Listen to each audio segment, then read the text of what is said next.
வணக்கம் சென்னை. இது உங்கள் பிராண்டி கிரி. உலக அரசியல்ல இப்போ ஒரு பெரிய குழப்பம் ஓடிக்கிட்டு இருக்கு. அமெரிக்கா கூட ட்ரேட் டீல் போட்டதால இந்தியா ரஷ்யாவை கழட்டி விட்டுடுச்சு. கச்சா எண்ணெய் வாங்குறத நிறுத்திடுச்சுன்னு வாட்ஸ்அப்ல ஒரு செய்தி காட்டுத்தீயா பரவுச்சு. ஆனா நாங்க அப்படிப்பட்ட ஆள் இல்லைன்னு சொல்லாம சொல்லி ரஷ்ய அதிபர் புதின் தரப்பு இப்போ ஒரு அட்டாமிக் விளக்கத்தை கொடுத்திருக்காங்க. அந்த உண்மை என்ன? இதோ உங்களுக்காக. இந்தியா அமெரிக்கா இடையிலான சமீபத்திய வர்த்தக ஒப்பந்தத்திற்கு பிறகு இந்தியா ரஷ்யாவிடமிருந்து கச்சா எண்ணெய் வாங்குவதை குறைத்து விட்டதாக மேலை நாட்டு ஊடகங்கள் செய்தி வெளியிட்டன. இதற்கு பதிலளித்துள்ள கிரெம்லின் மாளிகை செய்தி தொடர்பாளர் டிமிட்ரி பெஸ்கோவ், இந்தியா எங்களின் நம்பிக்கையுடைய கூட்டாளி, வர்த்தக ரீதியான சிறிய மாற்றங்கள் இருக்கலாம், ஆனால் எண்ணெய் வாங்குவதை இந்தியா நிறுத்தவில்லை என தெளிவுபடுத்தியுள்ளார். உண்மையில் ரஷ்யாவிடமிருந்து இந்தியா வாங்கும் எண்ணெய்க்கான விலை கட்டுப்பாடு மற்றும் பண பரிவர்த்தனையில் இருந்த சில சிக்கல்கள் இப்போ சுமூகமாக தீர்க்கப்பட்டுள்ளன.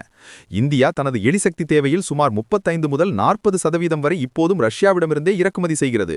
இது ஈராக் மற்றும் சவுதி அரேபியாவை விட அதிகம். அமெரிக்காவுடன் ஒப்பந்தம் போட்டாலும் ரஷ்யாவிடமிருந்து மலிவு விலையில் எண்ணெய் வாங்குவதை இந்தியா கைவிடாது என்பதை வெளியுறவுத்துறை அமைச்சகம் ஏற்கனவே சூசகமாக தெரிவித்துவிட்டது.